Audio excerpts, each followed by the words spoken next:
जय श्री राधे कृष्ण। आप सभी का हमारे YouTube चैनल पे बहुत बहुत स्वागत है। आइए सुनते हैं कार्तिक पूर्णिमा की कथा।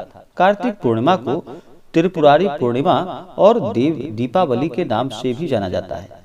इस दिन भगवान शिव ने त्रिपुरासुर नामक राक्षस का वध किया था, इसलिए इसे त्रिपुरारी पूर्णिमा के नाम से जाना जाता है। और इसी दिन सभी देवता धरती पर नीचे उतर करके गंगा स्नान करते हैं, दीपदान करते हैं।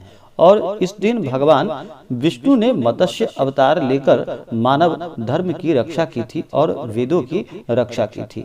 कार्तिक का महीना भगवान विष्णु को अति प्रिय है। कार्तिक माह में भगवान विष्णु का विशेष प्रकार से पूजन किया जाता है। उसी में कार्तिक पूर्णिमा का हिंदू धर्म में बड़ा ही विशेष महत्व माना गया है।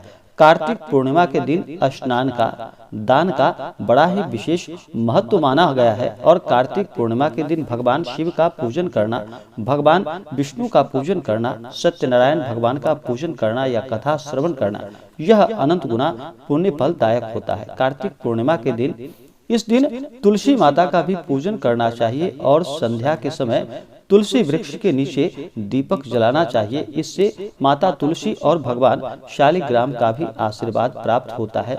इस दिन पूरे नियम और निष्ठा के साथ विधिवत पूजन करना चाहिए भगवान विष्णु, भगवान शिव का और माता लक्ष्मी का। इससे पुण्य फलों की प्राप्ति होती है। इस दिन शुद्ध और सात्विकता का पालन करते हुए, धर्म कर्म का कार्य करते हुए, इस दिन तामसिक वस्तुओं का प्रयोग बिल्कुल भी नहीं करना चाहिए। इस दिन मांस, मदिरा, लहसुन, प्याज आदि का त्याग करना चाहिए।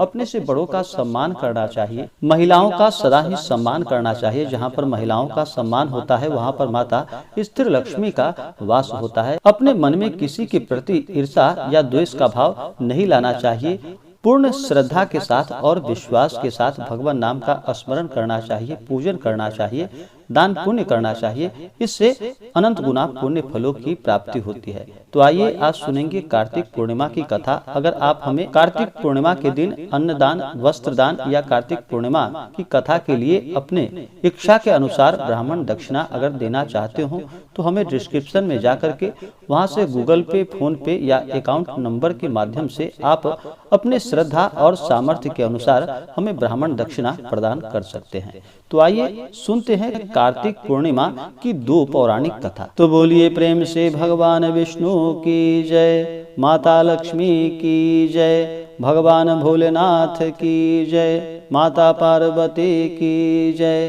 कार्तिक पूर्णिमा से जुड़ी पहली कथा। पौराणिक कथा के अनुसार तारकासुर नाम का एक राक्षस था। उसके 3 पुत्र थे, जिसका की नाम पहले का तारकाक्ष, दूसरे का कमलाक्ष और तीसरे का विद्योन्माली था। भगवान शिव के बड़े पुत्र कार्तिकेय ने तारकासुर राक्षस का वध किया।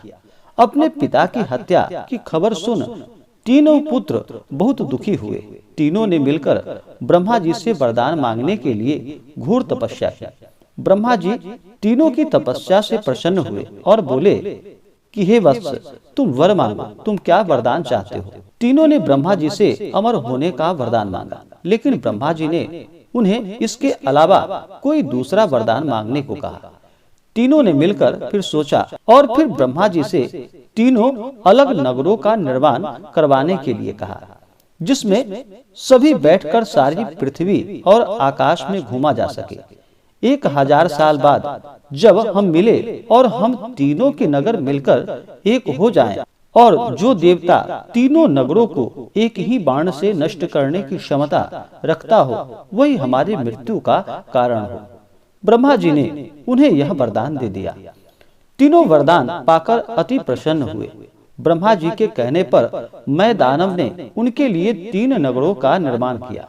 तारकाक्ष के लिए सोने का, कमलाक्ष के लिए चांदी का और विद्योन्माली के लिए लोहे का नगर बनाया। तीनों ने मिलकर तीनों लोकों पर अपना अधिकार जमा लिया। इंद्र देवता इन तीनों राक्षसों से भयभीत हुए और भगवान शंकर की शरण में गए। इंद्र की बात को सुनकर भगवान शिव ने इन दानवों का नाश करने के लिए एक दिव्य रथ का निर्माण किया। इस दिव्य रथ की हर एक चीज देवताओं से बनी थी। चंद्रमा और सूर्य से पहिए बने। इंद्र, वरुण, यम और कुबेर रथ के चालक घोड़े बने। हिमालय धनुष पर बने शेषनाग प्रत्यंचा बने, भगवान शिव खुद बाण बने और बाण की नोक बने अग्निदेव।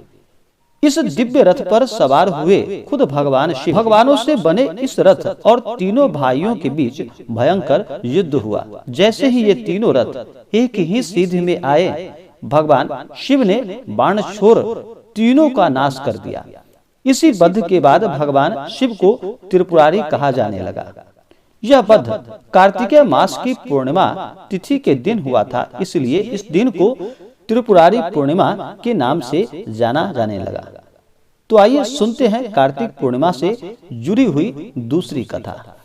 दूसरी कथा के अनुसार कार्तिक पूर्णिमा के दिन भगवान विष्णु ने मत्स्य अवतार लिया था।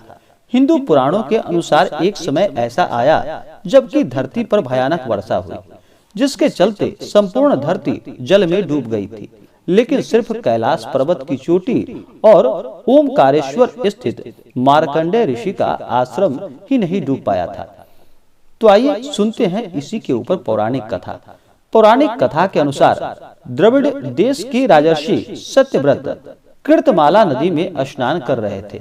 जब उन्होंने अंजलि में जल लिया तो उनके हाथ में एक छोटी सी मछली आ गई। राजा ने मछली को पुनः नदी के जल में छोड़ दिया। छोड़ते ही मछली ने कहा कि हे राजन, नदी के बड़े बड़े जीव छोटे जीवों को खा जाते हैं, मुझे भी कोई मारकर खा जाएगा, कृपा कर मेरे प्राणों की रक्षा करे। यह सुनकर राजा को बड़ा आश्चर्य हुआ। उन्होंने मछली को अपने कमंडल में डाल लिया, लेकिन एक रात में मछली का शरीर इतना बड़ा हो गया कि कमंडल छोटा पड़ने लगा। तब राजा ने मछली को निकालकर मटके में डाल दिया। वहां भी मछली एक ही रात में बड़ी हो गई। तब राजा ने मछली को निकालकर अपने सरोवर में डाल दिया। अब वह निश्चिंत थे कि सरोवर में वह सुविधापूर्ण तरीकों से रहेगी, लेकिन एक ही रात में मछली के लिए सरोवर भी छोटा पड़ने लगा। यह देखकर राजा को घोर आश्चर्य हुआ। तब राजा समझ गया कि यह कोई साधारण मछली नहीं है। उन्होंने उस मछली के समक्ष हाथ जोड़कर कहा कि मैं जान गया कि आप निश्चय ही कोई महान आत्मा हैं। यदि यह बात सत्य है तो कृपा करके बतलाइए कि आपने मत्स्य का रूप क्यों धारण किया है। तब राजर्षि सत्यव्रत के समक्ष भगवान विष्णु ने प्रकट होकर कहा कि हे राजा, हयग्रीव नामक दैत्य ने वेदों को चुरा लिया है। जगत में चारों ओर अज्ञान और अधर्म का अंधकार फैला हुआ है। मैं हयग्रीव को मारने के लिए हयग्रीव का रूप धारण करूंगा। आज से 7वें दिन भूमि जल प्रलय से समुद्र में डूब जाएगी। तब तुम एक नौका बनवा लो और समस्त प्राणियों के सूक्ष्म शरीर तथा सब प्रकार के बीज को लेकर सप्त ऋषियों के साथ उस नौका पर चढ़ जाना। प्रचंड आंधी के कारण जब नाव डगमगाने लगेगी, तब मैं मत्स्य का रूप में तुम सबको बचाऊंगा। तुम लोग नाव को मेरी शिंग से बांध देना। तब प्रलय के अंत तक मैं तुम्हारी नाव खींचता रहूंगा। उस समय भगवान मत्स्य ने नौका को हिमालय की चोटी से बांध दिया। उस चोटी को नौका बंध कहा जाता था। प्रलय का प्रकोप शांत होने पर भगवान विष्णु ने हयग्रीव का वध करके उससे वेद छीनकर ब्रह्मा जी को पुनः प्रदान कर दिए। भगवान ने प्रलय समाप्त होने पर राजा सत्यव्रत को वेद का ज्ञान वापस दे दिया। राजा सत्यव्रत ज्ञान विज्ञान से युक्त हो वैवस्त मनु कहलाए। उक्त नौका में जो बच गए थे, उन्हीं से संसार में जीवन चला। यह भी कहा जाता है कि हयग्रीव अवतार में भगवान विष्णु की गर्दन और मुख घोड़े के समान थी।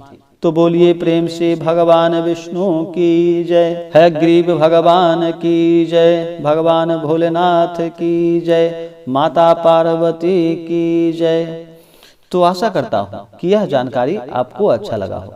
ऐसे ही ज्ञानवर्धक जानकारियाँ प्राप्त करने के लिए हमारे इस चैनल को लाल बटन दबा करके सब्सक्राइब करें, साथ में बेल आइकन घंटी दबाएं ताकि मेरे वीडियो का नोटिफिकेशन आपके पास सबसे पहले पहुंचे।